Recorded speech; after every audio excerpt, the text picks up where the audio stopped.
తెలుసు, కథ అని తెలుసు, కథలన్నీ కంచికే చేరునని తెలుసు.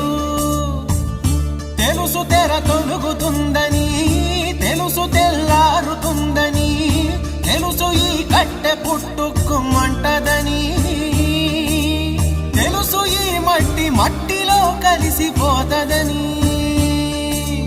ఇన్ని తెలిసి ఇరకాటంలో పడిపోతావు ఎందుకని? మాయ